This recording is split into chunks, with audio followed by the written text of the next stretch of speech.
and welcome to another episode of Perfect Night In. I'm your host Neil Perryman, and today I'm pleased to welcome Steve O'Brien to the show. Steve currently writes for SFX, Doctor Who magazine, Digital Spy and Den of Geek, and he's also the co-author of Slayer Stats and Who Graphica, both fabulous books. Right now Steve is living in a tent in a lorry park in Kent, and that's where I caught up with him. Hello Steve, how are you? I'm good, how are you, Neil? I'm fine, thank you, and thank you for agreeing to share your perfect night in with us. Well, look, I've got nothing to do today, so... Fair enough.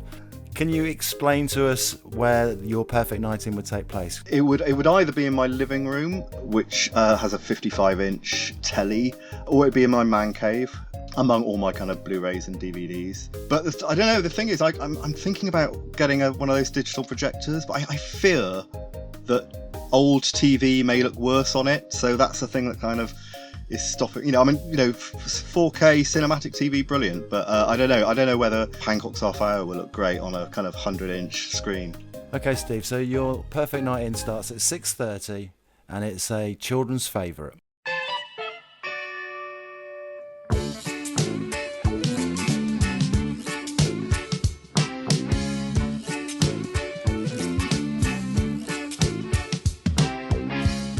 .30 is a bit later than it used to be on. I think it used to be on about sort of, 10 past 5, but it still seems about right.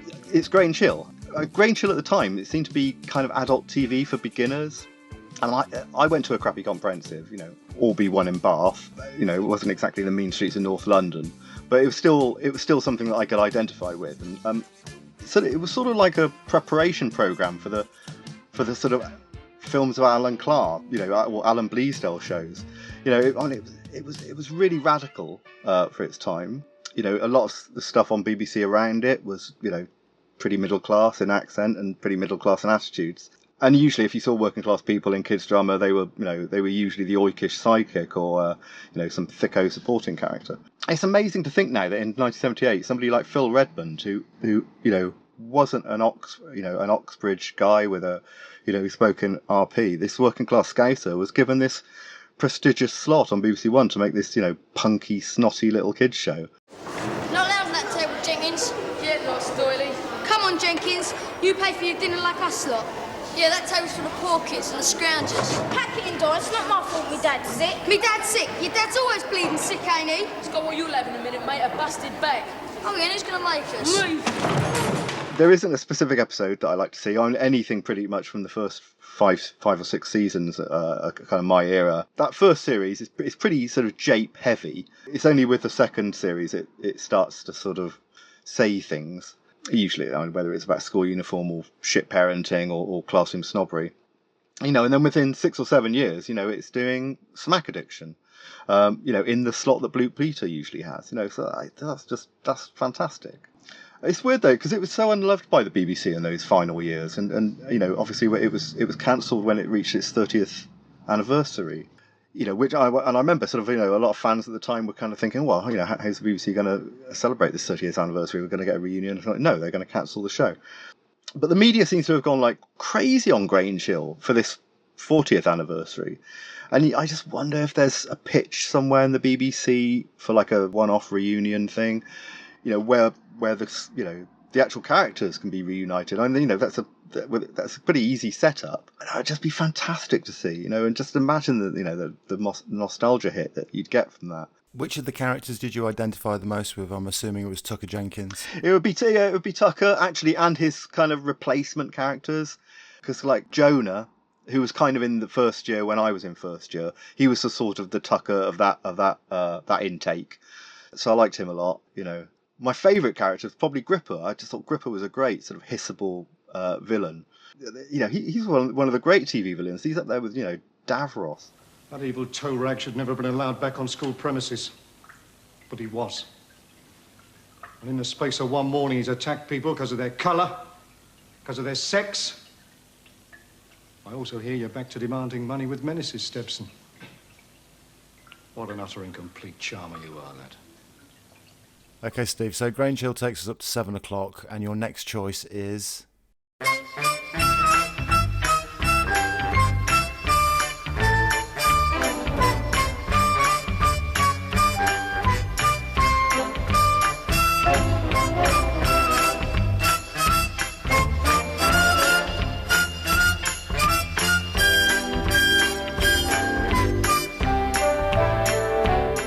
My next choice is Terry and June. I'm actually doing a marathon watch at the moment.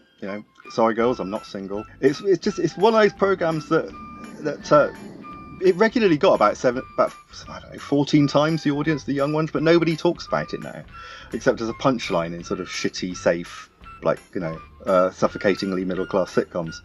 But there's something immeasurably comforting about it. And there's rarely any change in it. It lasted 8 years, but that living room set never changed. Terry never got a promotion. June she never really did anything. But the most that ever happened in the arc of Terry and June was that their first neighbours moved out, and Tarquin and Melina moved in. Oh, and Terry's work colleague Malcolm, he's got his face changed about 3 times due to departing actors. And look, I just really like it. I think Terry Scott is a really underrated comic actor. I think he's quite brilliant in the show. And as is Reginald Walsh, who plays the Dennis. June Whitfield, great sort of solid comic actress. I think it's a great little show. Have you ever seen It's a Knockout on the telly? Of course not. Oh, we have, Terry. You know we have. It's where teams from all over the country dress up in ridiculous clothes and take part in those hilarious competitions. I thought that was Come Dancing.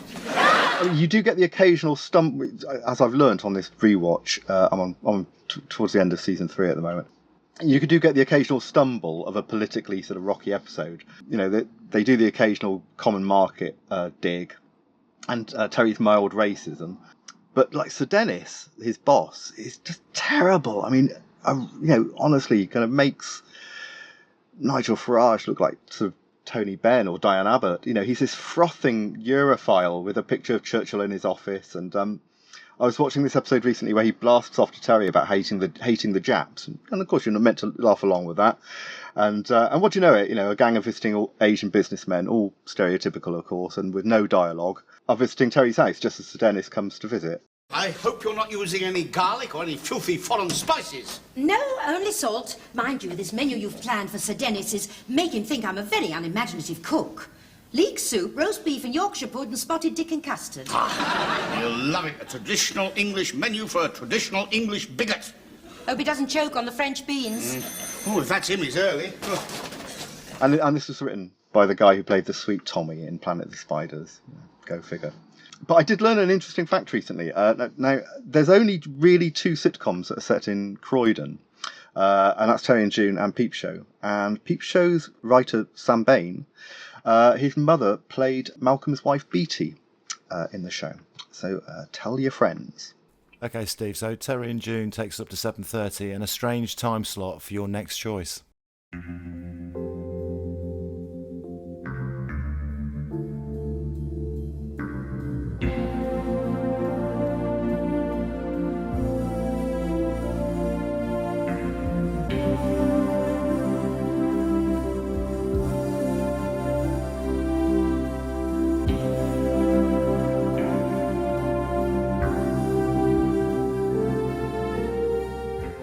Well, I'm hoping it's dark by this point in time, because Twin Peaks kind of suits, is a pretty sort of nocturnal show. In terms of watching it, it's just got this amazingly seductive quality. Liking Twin Peaks seems to go straight to the part of the brain that loves a piece of music, not the bit that likes TV shows or books or films even. And you look at other TV shows of the era, and they looked terribly dated either by the production values of the time or the fashions. But I don't know, the world of Twin Peaks is this hermetically sealed world. You never hear any contemporary pop music in it. There's no obvious fashions from the time. This is a world in which, the 1950s never stopped happening. I mean, it's a cliche to talk about something being timeless, but Twin Peaks sort of genuinely was, and it still looks ravishing and cinematic, and visually there's nothing else like it. But this is the episode that kind of pointed the way to what Twin Peaks would be. It's a real sort of sharp left turn episode, because we're so familiar now with what Twin Peaks is, which is sort of supernatural killers and red rooms and dancing dwarves and stuff, that it's quite easy to forget how kind of straight it was in those first couple of episodes. People didn't know what they were getting into. Kind of Lynch waited quite patiently to introduce the weird stuff. And it's in episode 3, that's the first little sort of drop of weirdness.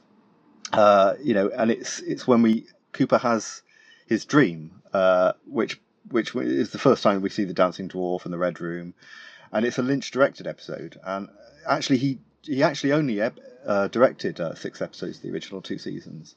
And whenever he gets behind the camera, it's a massive spike in sort of quality and oddness. Where we're from, the birds sing a freshly song.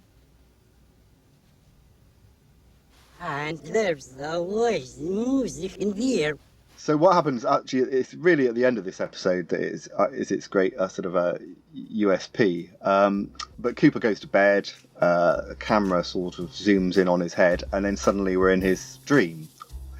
Well, that's what we're told at the time, actually. It turns out that this Red Room and the dwarf and where everybody talks backwards actually is a kind of, in inverted commas, real place within the world of Twin Peaks. But for the moment, we just think it's a dream of Cooper's. But this is where he's told who killed Laura Palmer, and the episode ends with him waking up, getting on the phone and saying, I know who killed Laura Palmer. Actually, when it goes to the next episode, he just says, I forgot, which is just a brilliantly audacious piece of story writing from David Lynch and Mark Frost. Yeah, it's a brilliantly directed episode, and it's the first little indication of how gloriously sort of out there Twin Peaks was going to be. And it would also look great on your projector and Blu-ray. It would. This is the first TV show of the night that really would, actually. So, yeah, maybe that's a reason to get it. Okay, Steve, so Twin Peaks takes us up to 8:15, and your next choice is...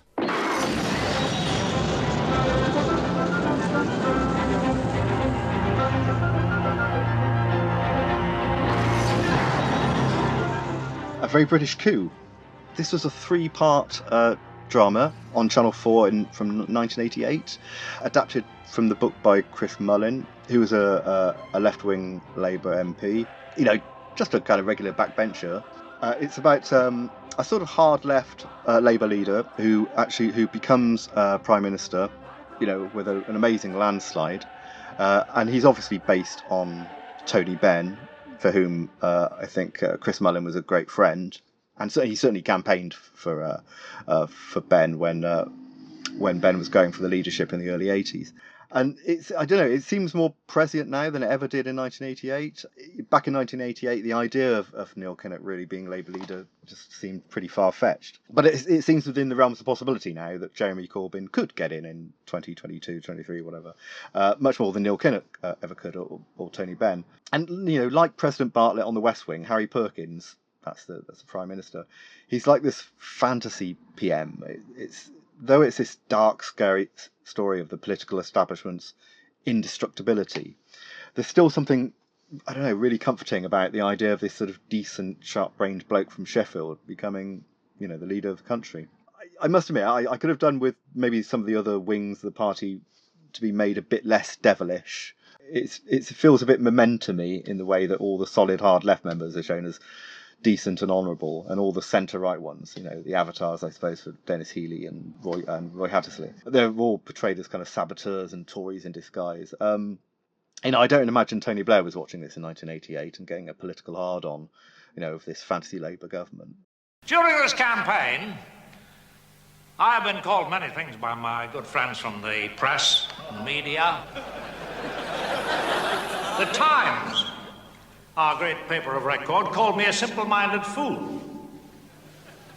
Simple-minded fool. Well, so be it. Maybe they're right.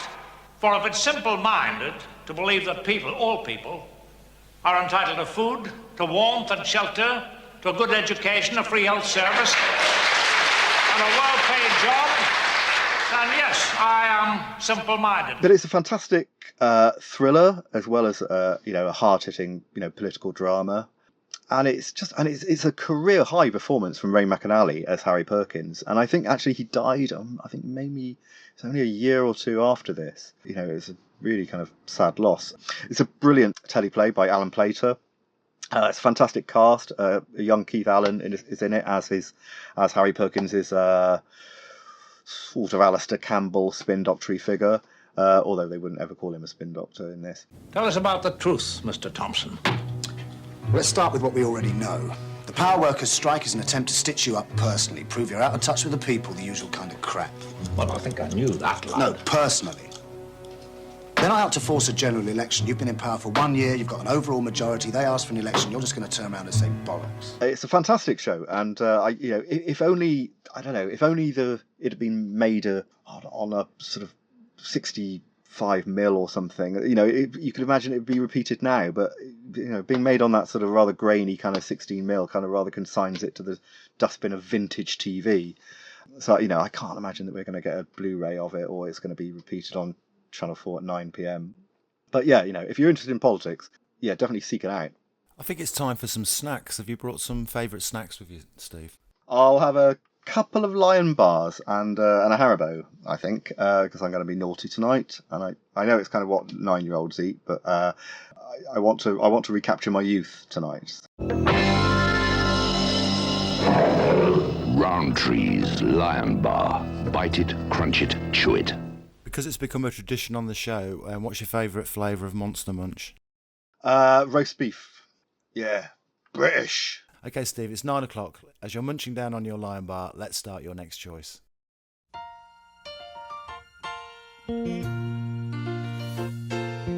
Making your way in the world today takes everything you've got. Taking a break from all your worries sure would help a lot. Wouldn't you like to get away? Yeah, this is a 2-part episode of Cheers, which actually is really kind of one episode, because I think it was shown as one episode when it was screened over here. So it's I think of it as a double-length episode. And it's Woody's wedding. And it's a pretty atypical episode, because it mostly takes place outside of the bar and on one set. Essentially, it's like a filmed West End Brian Ricks kind of farce, only funny with really good lines. I love Cheers. It's probably my favourite sitcom. Certainly, it's in my top 5 TV shows of all time. There's a warmth there. That I love Frasier, but Frasier doesn't quite have the toastiness of Cheers. And there's something so pleasurable about spending 25 minutes after Free Friday back then. In this amazing looking waterhole. The kind of which I would just die for over here, with these collection of wasters and losers and weirdos. And I only really got into it with Kirstie Alley's arrival. So it's weird. I see those first 4 Diane seasons as almost like a prologue, when it took a long time to kind of find its feet. But like it seems getting rid of Diane, which obviously got rid of the Sam and Diane relationship thing. It just allowed the other characters to grow, and so it became a proper ensemble when Rebecca joined. I just hope it's a short wedding. I can't wait to get to that cake. I'm starving. So I gather the preparations for this event have been somewhat lavish. Somewhat? We are talking about the wedding of the year. Look at this guest list. Tycoons, philanthropists, European royalty. The kind of wonderful crowd that I could be mingling with right now if Robin and I had stayed together. Which, of course, we didn't. He went his way and I went mine, and the dream ended, and that was that. And now I've got to go over there and schlep booze so those rich pigs can pour it down their ugly throats. Life sucks. Okay to call on you for a wedding toast? And all those other characters, they were kind of just background colour before her, but suddenly they bloomed, in the Kirstie Alley years. It's just great when you're scrabbling around looking for a favourite character and you realise you can't choose one because they're all so brilliant and vivid and irreplaceable and memorable. I don't know, just watching Cheers, you feel it's like it's the comfort of eating, or drinking in your favourite pub, whereas Frasier's more it's more upmarket, that you feel as though you ought to dress up for it. But they're all what I love about it is they're all lost people who only seem to find themselves, their sort of family at that bar. Actually, their real families in Cheers are usually shown as, I don't know, just sort of warts and all. There's no solace for people at home. They find their companionship and they find their family at this bar. So I don't know. I think when you're 18 and you want to be in pubs all the time and you hate your family, that's important thing to see. So what is it about this specific episode? I think it's just in terms of the rate of laughs. It's like, as I said, it's like a stage farce. It's just the energy in it and the pace in it. Okay, now if we can get the body in the wine cellar and a and Fraser to fix Uncle Roger, and Rebecca to fix the cake, and Lila to entertain the guests, and Cliffy to fix Woody's pants, and we'll be all set. Femi, I hate to be the one to break this to you, but the body seems to have fallen off the dumbwaiter. Oh, gee. Just when everything was going so well. It's just an amazing piece of TV. It's the episode I tend to show people when I need to sell Cheers to them, even though actually it's quite atypical. But I don't know, but certainly from a British viewpoint, this was just like classic farce of the kind of John Cleese could have written it. You know, it's a brilliant 45 minutes. And your next choice is another comedy of sorts.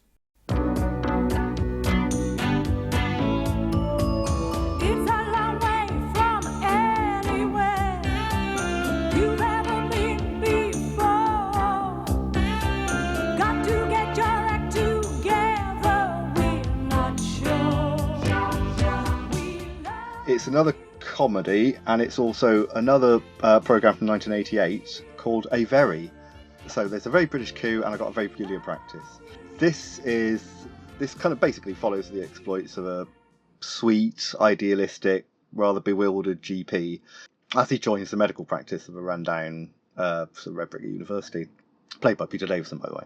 And this is the final episode, which is, I think, the high point of the series. It's a proper final episode, and it's beautifully sort of apocalyptic and dark and pointed and furious.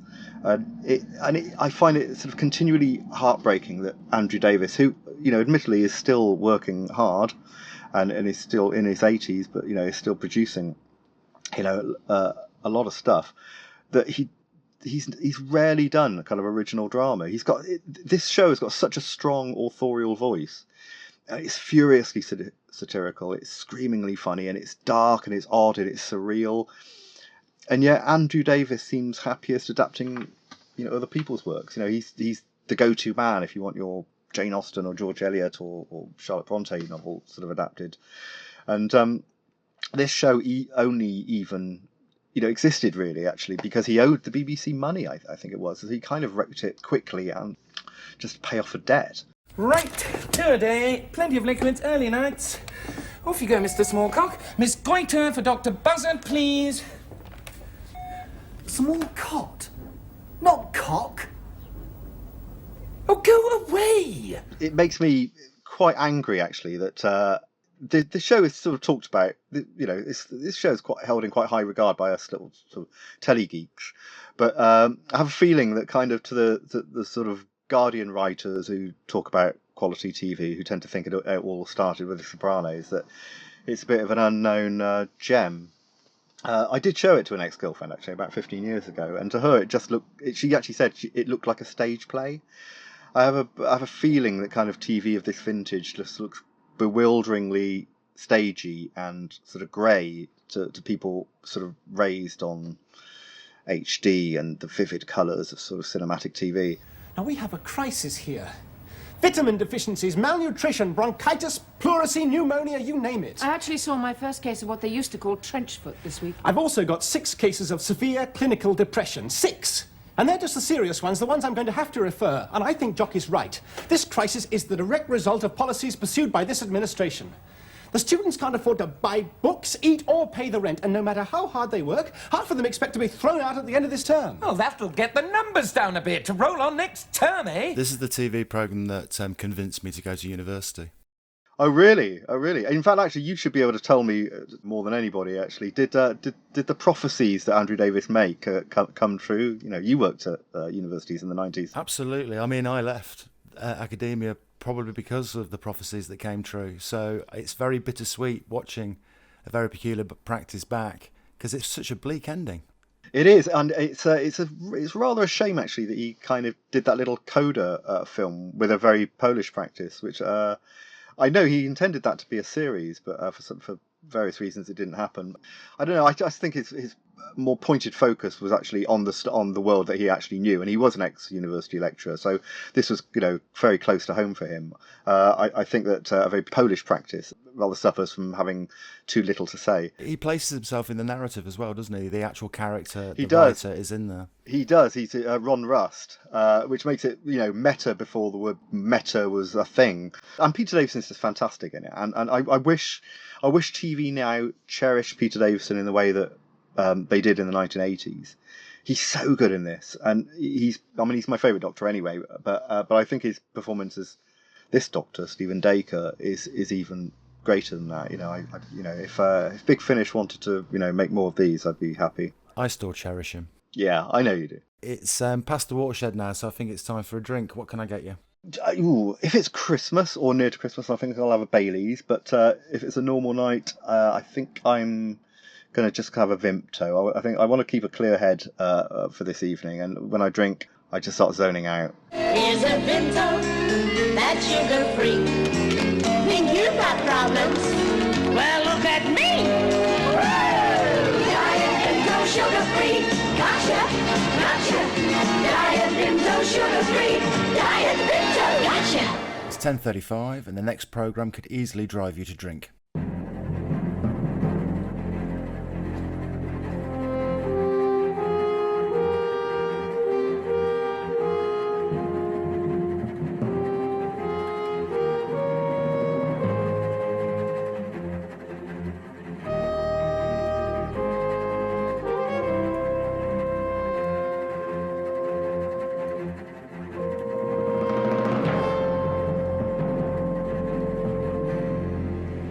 Thatcher of the Downing Street years, suitably late so that kids don't see.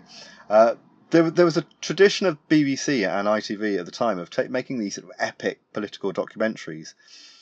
You know, I remember ITV did one on ITV. You know, yeah, them did one on Kinnock that was 3 parts.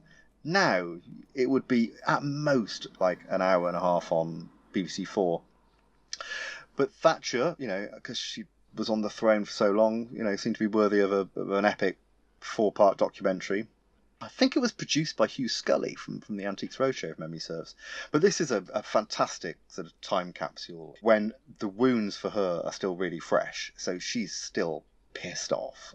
I was just amazed at the mixture of bile and treachery that poured out in a speech every word of which had clearly been carefully drafted, and in a speech which he delivered, if I might say so, better than any other speech I'd ever heard him deliver. And everybody was still alive, you know, all the people who have since died, like Geoffrey Howe, and the whole thing, the whole backstabbing thing is still pretty raw for everybody, and it's a fantastic sort of record of that tumultuous time. And I remember that there was a BBC Two series around the same time on the Watergate scandal, and that was 5 parts. Again, they managed to get virtually all the main players, most of whom are now dead. And it's just amazing that and sad, really, that the BBC doesn't invest in these big epic documentaries anymore. You know, PBS do. You know, you'll get like a 16-part Ken Burns Vietnam documentary, but for homegrown political stories or current events, I don't know, that seems to be something that's very much of the past now. But this was a great documentary, and you know, anybody interested in politics should watch A Very British Coup and this. At 6:30, the Cabinet parade began. That evening, only 4 Cabinet colleagues offered their unqualified support. The rest advised her that she was unlikely to win. Ken Clarke came in his usual robust, rather bruising style, sat down and said the whole process was farcical, that he personally could support me for another 5 or 10 years. But most of the Cabinet thought I would lose, and therefore I should stand down and let John Major or Douglas Hurd stand, either of whom had a better chance of winning than I did. So quite a depressing subject matter, but a happy ending. Do you remember where you were when Thatcher went? Yeah, weirdly enough, I was at I was doing an evening class. I was doing a politics A-level and they were teaching me about, I think, Clement Attlee while this was going on, and I actually said, why am I even here doing this when the biggest political drama of the century is happening in real life? And they wouldn't let us out for it. Outrageous. It's getting close to midnight, Steve, and it's time for your final choice. Hello, my name's Ben Elton. It's amazing what a shave and a decent suit can do for you, isn't it? I'd like to tell you about The Last Resort, which is due back Friday nights on Channel 4 very soon.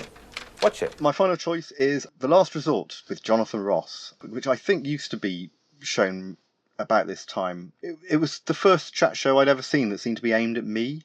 I know it's fashioned pretty much around the David Letterman show, but in 1987, hardly anybody in the UK had even heard of Letterman. I certainly hadn't, let alone seen his show. But The Last Resort would be this place where you'd get Hollywood A-listers like Donald Sutherland, just mixed in with these oddballs and misfits like, I don't know, Lloyd Kaufman, who's the head of Troma Films. I remember him being on there, and serious guests like John Pilger, and it was just this great sort of melting pot. Now, there's some, I'm sure, who might disagree with you point blank anyway, but who might feel that now that we actually are involved in a war, regardless of how that came about, whether that is right or wrong, we are in a war, so therefore the reporting should concentrate not on analysis of how we got there, but actually what is going on out there. Now, what do you think of the standard of reports that are actually coming back from the Gulf? It's very difficult. It's impossible. I wouldn't go out there. It seemed to be this microcosm of what Channel 4 was in the 1980s. And it just felt a bit contraband, that there was this thing that only a few people knew about, late night on Channel 4. I don't know, I just missed that old Jonathan Ross when he'd be given the money to make these passion project programmes like The Incredibly Strange Film Show and that Steve Ditko documentary he did. I don't know, the Saxgate controversy seems to have neutered him, and you kind of think, if Jonathan Ross isn't about being cheeky and irreverent, what's he about? I watched that ITV show, and first of all, he can't get the guests of Graham Norton, and he's not talking to the people who interest him anymore. Back when you felt as though he was choosing these people and wanted to get Terry Gilliam on and they could geek out together about Monty Python or Troma Films or some kind of weird, left field musician. That was Jonathan Ross at its best, and I missed that guy and this show. I remember he had Graham Chapman on just before he died. That was a great thrill. In fact, I think he had all the Pythons on because he was such a big Python fan. Graham, thanks for coming on. It's nice to see you. And I've been watching the Python repeats on BBC One. Oh, yes. Do you watch them at all, the old shows? Yes, I do. It's rather a long time ago now, isn't it? It's as though it's done by someone else. Because that was a time when you were drinking a considerable amount, wasn't it? Oh, more than considerable. It was what, 3 or 4 pints a day? It was of gin. Of gin, yes. That's quite a lot. Those are the days. Did you mix with anything, or did you? Tonic occasionally. So it's about 3 crates of tonic a day, and there's a lot of stuff. I always loved it when he had a star of the Carry-Ons on. I was such a big Carry-On junkie at the time that, and he obviously was as well. And it was just a chance for him to sort of geek out, in front of Barbara Windsor. Of course, this was before he became the sort of pal of every A-lister. So he's still kind of very much in kind of sort of wide-eyed fanboy mode, when he's got his heroes on. And again, I missed that. And you're not going to get that when he has, I don't know, Jack Dee on or, some bland American pop star. So let's take a look at Steve O'Brien's Perfect Night In. In Grange Hill at 6:30, Gripper Stepson gets his comeuppance at last, and that's followed by mildly racist shenanigans in Terry and June at 7. The world takes a funny turn in Twin Peaks at 7:30 before the landmark drama A Very British Coup premieres at 8:15. There's a feature-length episode of Cheers at 9, closely followed by the final episode of A Very Peculiar Practice at 9:45, when we ask, can Peter Davison's doctor survive the death of a university? At 10:35, it's the conclusion of Thatcher, the Downing Street years, when the Iron Lady finally reaps what she sowed. We wind down at 11:50 with The Last Resort, as Jonathan Ross welcomes his guests, Graham Chapman and Barbara Windsor. And that's Steve O'Brien's Perfect Night In. Okay, Steve, I've got one final question for you, and that is, who would you choose, living or dead, to spend your perfect night in with? Well, if the family were away, I I don't know. Probably somebody that I could myself geek out with. So maybe Frank Skinner. I feel as though he's one of us. I feel as though he'd get it.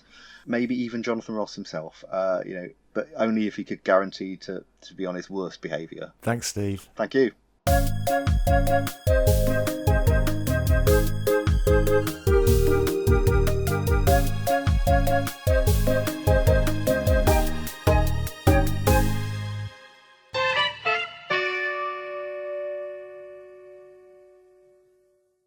Hooray, you made it to the end of the podcast. If you enjoyed the show, please tell your friends, and if you want to help out with the running costs, which will also convince my wife to allow me to spend more time on this nonsense, please visit my Patreon page at patreon.com/perfectnightin. Thanks.